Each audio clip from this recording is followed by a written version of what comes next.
한의학에서는 예전부터 사람들 심리에 대해서 상당히 많은 관심을 가지고 있었어요. 왜냐하면 사람이라는 게 단지 몸이 아니라 이 사람의 몸을 조종하는 많은 것들이 함께 작용을 한다고 생각을 했고요. 그 사람의 대인관계 혹은 그 사람의 어떤 마음가짐이나 인격 수양 같은 것들도 그 사람의 건강 상태에 상당히 많은 영향을 미치게 됩니다. 그래서 이제 한의학적으로 어떻게 사람들의 심리를 좀 접근하는지 이런 것들을 좀 간단하게 이제 정리를 해드릴 거예요. 그래서 오늘은 그 첫 시간으로 음양이라는 거에 대해서 얘기를 해드릴 거예요. 일단은 한의사들은 사람들을 파악을 할 때, 이 세상의 어떤 원리나 환경들을 파악할 때 몇 가지 이런 기준점들을 가지고 있는데요. 그 중에 하나가 오늘 얘기해드리는 이 음과 양입니다. 여러분들이 이제 한의원에 다니시잖아요. 그러면 어디 가가지고 야 나 한의원에 다녔는데 거기에서 한의학에 대해서 한의학이란 건 이런 거야 뭐 이런 거 정도는 여러분들이 좀 얘기할 수 있다 그러면 좋겠죠. 그래서 이 음양이라는 건 가장 기본적이면서도 간단한 원리이고요. 일단은 음양이라는 게 뭐냐면은요. 자, 햇빛이 비쳐요. 햇빛이 비치면 뭐가 생기죠? 그림자. 밝은 쪽이 생기는 반면에 그림자가 같이 생기죠. 빛이 강하면 강할수록 그림자도 훨씬 더 짙어질 거예요. 언덕이 있고요. 언덕에 햇볕이 비칩니다. 햇볕이 비치는 쪽은 상당히 밝겠죠. 반대편은 그늘이 질 거예요. 그래서 햇볕이 비치는 쪽을 우리가 양달이라고 하고요. 다음에 그늘이 진 쪽을 음달이라고 표현을 하죠. 양이라는 글자를 보면 언덕부에 날일자, 태양이 있어요. 태양이 이렇게 내리쬐는다는 그런 형상을 가지고 있습니다. 음이라는 글자를 보면 언덕에 지금은 구름에 가려져 있는 곳이라는 그런 뜻을 가지고 있어요. 그래서 이 음과 양을 얘기를 하게 되고요. 근데 태양이 가만히 있으면은 이제 밝은 쪽은 계속 밝고 어두운 쪽은 계속 어둡겠죠. 하지만 태양은 시간이 지날수록 점점 옮겨 다니잖아요. 그래서 항상 어둡기만 하기도 하고 항상 밝기만 한 게 아니라 그게 끊임없이 이제 순환을 하게 됩니다. 그래서 1년으로 따지면 동지가 가장 춥죠. 음기가 가장 성하고요. 점점 양기가 자라나기 시작하면서 춘분이 되면은 이제 음기와 양기가 거의 동등하겠죠. 그러면은 이제 시간이 지날수록 양기가 점점 많아질 거예요. 그러다가 이제 하지가 되면은 가장 양기가 왕성한 때가 될 거고요. 그러면 이제 또 점점 음기가 자라나면서 춘분 정도가 되면 이제 음양이 거의 비슷할 거예요. 하루도 마찬가지죠. 가장 추운 자정에서부터 또 쭉 하루가 태양이 뜨면서 좀 밝아지고 이런 것들이 계속 순환을 하게 되고요. 모든 것이 이 우리 삶도 그런 식으로 이제 순환을 하게 됩니다.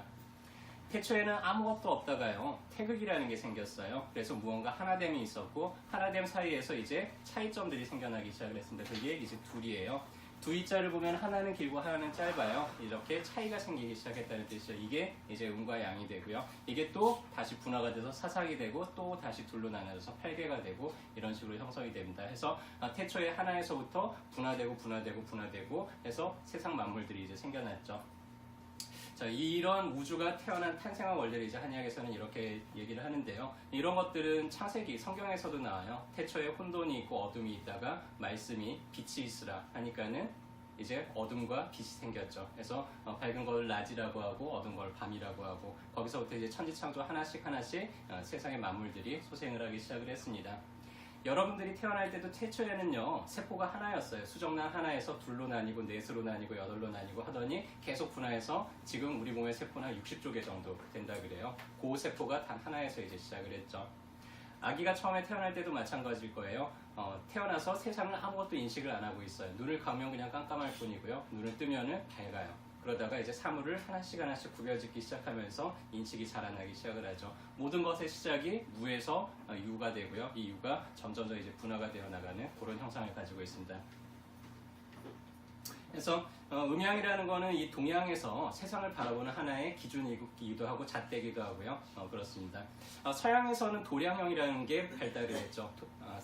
동양에서는 이 음양이라는 게 발달을 했어요. 일단은 도량형은 절대적인 기준이에요. 어떤 계측이나 측량을 위해서 사용이 됐고요. 뭐 길이를 나타내는 센티미터, 미터, 뭐 킬로미터 이런 것도 있고 무게를 나타내는 뭐 그램, 밀리그램, 킬로그램 이런 것도 있고요. 혹은 부피를 나타내는 뭐 밀리리터, 리터 이런 것들도 있을 거고요. 뭐 기압을 나타내는 단위도 있을 거고 그 다음에 어떤 용량을 나타내는 단위들도 있을 거예요. 딱 그 정해진 용량은 딱 그만큼이다라는 절대적인 기준점이 있죠. 근데 동양에서는요 절대적인 기준보다는 좀 상대적인 것들을 많이 이야기를 했습니다. 그게 이제 음양이에요. 어떤 정확한 무엇을 규정한다기보다는 그거의 경향성을 나타내는 표현으로 이 음양을 많이 사용을 하고요. 그래서 동양에서는 길이가 몇치 우리가 세치혀라 그러죠. 이 치라는 게 뭐냐면은 검지를 이렇게 딱 구부렸을 때 이 마디를 한치라고 불러요. 사람들마다 이 길이가 같을까요? 다를까요? 다 다르죠, 조금씩. 근데 자기 혓바닥하고 재보면은 딱 자기 요거 3배만큼 혓바닥이 길어요. 그래서 세치의 혀라고 그럽니다. 요거를 우리가 한 척이라고 불러요. 요 팔에서 요거를 사람마다 이 길이가 다 다르겠죠. 근데 정확하게 요 자기 손가락이 10배만큼의 길이가 됩니다. 그래서 열치가 이 한자가 되고 그래요. 그래서 동양에서는 길이를 나타내는 것도 사람들마다 키가 크든 작든지 간에 그 사람의 어떤 그런 기준점들을 그렇게 상대적으로 잡았고요. 뭐 우리가 크다 작다 얘기하잖아요. 많다 적다 얘기를 할 거고요. 뭐 그 사람 참 선하다 악하다 이렇게 표현을 하기도 할 거고 강하다 약하다 표현을 할 거예요. 자, 저는 강한 사람이에요? 약한 사람이에요? 모르죠. 그렇죠. 근데 저보다 되게 이렇게 약한 사람이랑 제가 같이 있으면 저는 되게 강한 사람이 되겠죠. 저보다 더 센 사람이랑 같이 있으면은 저는 약한 사람이 될 거예요. 그래서 동양에서는 어떤 하나가 절대적인 그런 거를 가지고 있는 게 아니라 환경과 교류를 하면서 다른 사람들하고 교류를 하면서 계속해서 그 위치가 좀 변화하고 상대적으로 평가를 하게 됩니다. 음양이라는 거는 그런 좀 상대성, 경향성을 나타내는 단어고요. 이 음양이라는 게 조금 이제 더 쉽게 설명을 하자면 이런 거예요. 이 세상에는 물질의 상태가 3가지 상태로 존재를 해요.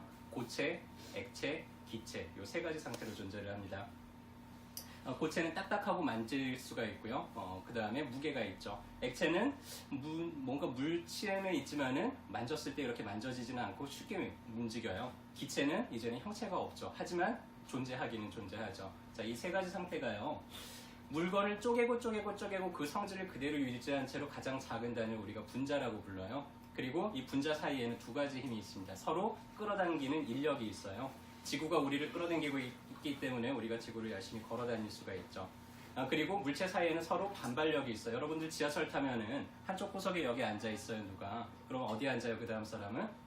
저쪽 구석에 가서 앉겠죠. 만약에 여기 앉아있는 자리 다 비었는데 내가 그 옆에 딱 앉으면은 좀 이상한 사람이죠. 그렇죠. 그렇듯이 사람끼리는 서로 좀 이렇게 밀어내기도 하고요. 서로 달라붙으려고 하는 그런 성질도 있습니다. 그래서 고체는요, 서로 모이려고 하는 힘이 훨씬 세죠, 반발력보다. 근데 기체는 모이려고 하는 힘보다 서로 멀어지려고 하는 힘이 훨씬 더 센 상태예요. 액체는 그 사이의 힘이 좀 균형을 잡고 있죠. 그렇기 때문에 형태를 유지를 하지만은 여기는 형태가 없죠. 여기는 형태도 있지만은 자유롭게 움직일 수가 있어요. 그래서 우리가 보다 양성적이다는 얘기는 좀 이렇게 멀어지려고 하는 힘, 반발력이 좀 더 센 상태를 얘기를 하고요. 음성적이다라고, 음화되어 있다고 얘기할 때는 서로 모이려는 이 인력이 좀 더 강한 상태를 얘기를 합니다. 그래서 음이라는 거는요, 자꾸 모여요. 모이니까 형체를 만들죠. 형체가 있으니까 무게를 가집니다. 무게를 가지니까 가라앉고 밑으로 내려가죠. 좀 차갑고 딱딱하고 좀 어둡고 이런 특성을 가지고 있는 걸 우리가 보다 음적이다라고 이제 표현을 하게 되고요. 자, 이제 양화가 되면은 점점 멀어지죠. 형태가 없어지고 어떤 에너지적인 존재로 에너지적인 측면으로 존재를 할 거고요. 상당히 좀 활발하고 잘 움직이고 뜨겁겠죠. 그리고 밝겠죠. 그래서 이런 특징을 가지는 걸 우리가 양성적이다라고 이야기를 하게 됩니다. 자, 해서 이제 이거를 가지고요, 세상 만물들을 다 이 기준점을 가지고는 들이대서 이게 음적인지 양적인지 우리는 알 수 있어요. 너무나 쉽습니다. 자, 계절을 보면 지금 사계절 중에 뭐죠? 봄이죠. 자, 이제 양적인 계절일까요? 음적인 계절일까요? 지금은? 양적인 계절. 대충 생각해봐도 그렇죠. 온도가, 기온이 이제 점점 따뜻해지고 있어요. 점점 낮이 길어지고 있고요. 그 다음에 새싹이 돋아나면서 뭔가가 자라나기 시작을 해요. 이게 이제 봄이죠. 여름은 더 양적이죠. 활발하게 무성해지죠. 가을은 어떨까요? 가을에 이제 음적인 기운이 점점 성해지기 시작을 합니다. 낙엽이 떨어지기 시작을 하고 열매를 맺으면서 열매가 땅으로 떨어지기 시작을 하고요. 겨울이 되면 이제 가장 음적이죠. 모든 게 나무는 앙상하고 씨앗만 이제 땅에서 봄이 오기를 이제 기다리게 됩니다. 자, 사물을 보면은요, 우리가 동물이나 식물을 보면은 동물이 더 양적일까요? 식물이 더 양적일까요? 식물이 좀 더 음적이죠. 가만히 있고 뿌리를 내리고 한 자리에서 이제 있죠. 동물들은 계속 옮겨댕기죠. 그러니까 동물과 식물을 비교하면 동물이 더 양적이다라고 우리는 평가를 할 수 있을 거예요. 인체에서도 마찬가지로 배꼽을 기준으로 이 위는 양의 부위예요. 양적이고 이 아래는 음의 부위입니다. 그래서 좀 양적인 기운이 많은 사람은 어깨도 이렇게 떡 벌어져 있고 목도 뻣뻣하고 이런 사람들이고요. 좀 음적인 기운이 발달한 사람들은 이렇게 엉덩이도 좀 펑퍼짐하고 허벅지도 좀 이렇게 굵고 이런 사람들이 좀 더 음성적인 게 발달을 했겠죠. 우리가 누가 이렇게 나를 때리려고 그래요. 그러면 여러분들 어떻게 하세요? 그러면 이렇게 하죠. 혹시 누가 나를 이렇게 때리려고 그러는데 이렇게 하시는 분 있어요? 없죠. 누가 때리려고 하는데 요 앞이 우리가 앞뒤를 놨을 때 요 앞이 더 음적인 부위예요. 가끔 여기 앞이니까 양 아니야 이렇게 단순하게 생각하는 분들이 있는데 우리가 기어다니는 동물이라고 생각하면은 요 등이 햇볕을 더 많이 받죠. 여기는 햇볕을 안 받아요. 앞쪽이 음적인 부위입니다. 음적인 부위는 흡수한다 그랬잖아요. 이런 데 맞으면 되게 아파요. 그래서 우리 누가 이렇게 무시 때리려고 그러면은 나도 모르게 등을 들이대죠. 왜? 여기는 양적인 부위예요. 반발력이 센 부위죠. 맞아도 훨씬 덜 아파요. 그쵸? 그래서 이 동작이나 그 사람의 어떤 행동을 보더라도 우리는 이 사람이 더 양적인지 음적인지 알 수 있어요. 똑같이 이제 꼬부랑 할머니들도요, 이렇게 수그리고 이렇게 다니는 분들도 있는데 어떤 분들은 똑같이 허리에 힘이 없어도 이렇게 등을 펴고 다니는 분들이 있어요. 자, 이런 분들이 훨씬 더 양적인 에너지가 큰 분이라고 할 수가 있겠죠. 동작을 보더라도 이게 보다 양적인지 음적인지 우리는 알 수가 있습니다. 여러분들 한번 간단한 실험을 해볼게요. 제가 하는 동작을 한번 따라해 보시면서요, 요 가슴에서 내 기운이 위로 자꾸 올라가는 느낌이 나는지 내려가는 느낌이 나는지 요걸 한번 좀 비교를 해보세요. 자, 팔을 이렇게 편안하게 두시고 손바닥을 앞쪽으로 이렇게 벌리면서 팔을 이렇게 한번 해볼 거예요. 자, 이때 가슴에서 기운이 올라가는지 내려가는지 한번 느껴보시고요. 자, 이번에는 반대로 팔을 안쪽으로 이렇게 수그려 볼 거예요. 자, 이때 올라가는지 내려가는지 한번 느껴보시고요. 잘 모르겠으면 한 번 더 피면서 기운이 어떤지 한번 느껴보세요. 다시 수그리면서 기운이 어떤지 한번 느껴보시고요. 자, 이렇게 피면은 기운이 올라가나요? 내려가나요? 여기서 약간 올라가는 느낌이 나시죠? 자, 기강이 좀 강한 분들은 그게 금방 느껴질 거예요. 자, 이렇게 수그리면은 뭔가 모르게 다리 쪽으로 힘이 좀 더 들어가는 것 같아요. 자, 그래서 똑같이 걸어 들어오더라도요, 어떤 분들은 이렇게 피고 걸어 들어와요. 이런 사람들은 훨씬 양적인 에너지가 많은 사람들이죠. 어떤 분들은요, 이러고 걸어요. 훨씬 음적인 기운이 많은 분들이죠. 그래서 이렇게 자꾸 음화되어 있고 좀 고요하고 하는 사람들은 어깨를 피게 하면은 그런 기운의 편차가 맞겠죠. 너무 이렇게 나대고 와 하면서 자꾸 이렇게 막 공격하고 이런 사람들은 약간 좀 고개도 숙이게 만들어주고 어깨도 수그리면은 좀 그런 에너지가 누그러지겠죠. 그래서 그런 동작들만 보더라도 이 사람이 더 양적인지 음적인지 우리는 알 수가 있고요. 감정도 마찬가지예요. 우리가 막 화가 나요. 양적인 에너지, 음적인 에너지예요. 상당히 양적인 에너지, 뜨겁죠. 겉으로 막 다른 사람들한테 영향을 미치고 공격을 하죠. 근데 자꾸만 이렇게 막 슬퍼하고 막 무서워하고 이래요. 이건 음적이에요, 양적이에요? 음적인 에너지가 강한 사람들이죠. 그래서 밖으로 못 나가고 가만히 혼자 있으려고 그러고 사람들 경계하고 이런 사람들이 이제 이렇게 되겠죠. 해서 그 사람들이 자주 나타나는 감정만 보더라도 이 사람이 좀 양화되어 있는지 음화되어 있는지 우리는 평가를 할 수가 있습니다. 숫자에서도요, 짝수가 있고 홀수가 있어요. 어느 게 양적이고 어느 게 음적일까요? 짝수가 양일 것 같죠. 근데 홀수가 양입니다. 왜냐하면 짝수는요, 짝이 맞아요. 그래서 더 이상 다른 사람한테 눈을 안 돌려요. 홀수는 어때요? 짝이 안 맞아요. 그러니까 자꾸 밖에 눈을 돌려요. 나는 짝이 없는데 저 짝을 뺏어볼까? 뭐 이런단 말이에요. 그래서 홀수가 양이 되고요, 짝수가 음이 됩니다. 자, 그래서 이걸 가지고 우리는 이제 한의사들은요, 인체의 모든 것들을 해석을 할 수가 있어요. 가령 이 사람이 피부에 문제가 생겼어요. 양적인 부위에 문제가 생겼을까요? 음적인 부위에 문제가 생겼을까요? 보다 양적인 부위에 문제가 생겼죠. 이 사람이 뼛속 깊숙이 척추 쪽에 문제가 생겼어요. 깊숙이 이런 것들이 이제 음화된 부위에 문제가 생긴 거죠. 그래서 이런 문제를 낫게 하려면은 척추에 문제가 있는 분들은 약간씩 더 순환이 되게 만들어주고 몸에 좀 열을 내주고 이런 식으로 이제 치료를 하게 되고요. 피부에 문제가 생겼다 그러면 이 양기를 발산을 한다든지 좀 더 수렴이 된다든지 진액을 보충을 해준다든지 이런 식으로 이제 치료를 하겠죠. 그래서 그 사람의 생리나 병리를 잘 판단하고 이 사람이 좀 더 양적인 에너지가 많은지 음적인 에너지가 많은지가 판단이 되면 우리가 치료를 할 때도 이 사람의 양기가 너무 왕성하니까 양기를 다 발산시켜서 소모를 시켜줄지 아니면은 음기가 모자르니까 음기를 보충을 해서 음양의 조화를 좀 맞춰줄지 이런 것들을 평가를 할 수가 있습니다. 어떤 사람들은 자꾸만 가만히 있어도 막 숨이 차고 막 눈이 시뻘개지고 얼굴이 화끈거리고 막 피부가 건조해지고 갈증이 나서 물만 자꾸 벌컥벌컥 마시는 사람들이 있어요. 양적인 문제가 생겼을까요? 음적인 문제가 생겼을까요?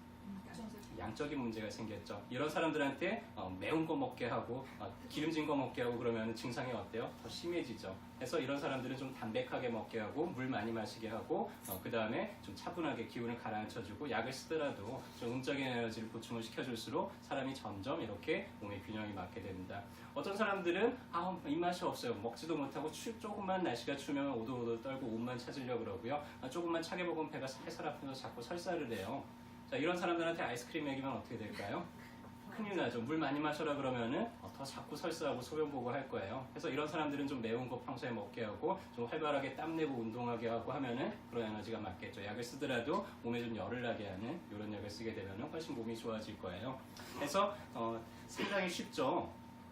여러분들 한 10분 들었는데 금방 할 수 있겠죠. 이런 식으로 정말 음양은 우리한테 쉽습니다. 왜? 우리 뿌리가, 우리 유전자가, 이미 동양 유전자가 우리 안에 다 있어요. 우리 생각 속에도 이미 다 자리 잡혀 있고요. 그래서 절대적인 기준보다는 우리 한의학은 상대적인 기준들을 훨씬 더 중요하게 생각을 합니다. 여러분들이 관계할 때도요, 여러분들은 절대적인 사람이 아니에요. 항상 상대적인 사람이에요. 그래서 어떤 사람을 규정할 때 절대적으로 규정하지 마세요. 그 사람은 언제든지 달라질 수 있어요. 그 사람이 나랑 있을 때만 그러고 있을 수도 있어요. 딴 사람이랑 가면은 되게 좋은 사람일지도 몰라요. 그거는 나랑 상대하기 때문에 그렇고요. 그래서 그런 것들을 앞으로 조금씩 이해하고 풀어나가는데 오늘 강의를 기준으로 해서 자 앞으로 이제 다음 시간에는 조금 더 음양의 특성에 대해서 알아볼 거고요. 그 다음 시간에 이제 이런 내용들을 토대로 사람 사이의 관계, 우리 사람의 어떤 마음들, 어떤 식으로 이제 갈고 닦아야지 내가 보다 더 편안하고 건강해질 수 있는지에 대해서 앞으로는 이야기해드리도록 하겠습니다. 날마다 저희가 알려드린 이런 내용들이요, 여러분들이 보다 건강하고 행복하게 지내는데 작은 보탬이 됐으면 좋겠습니다. 감사합니다.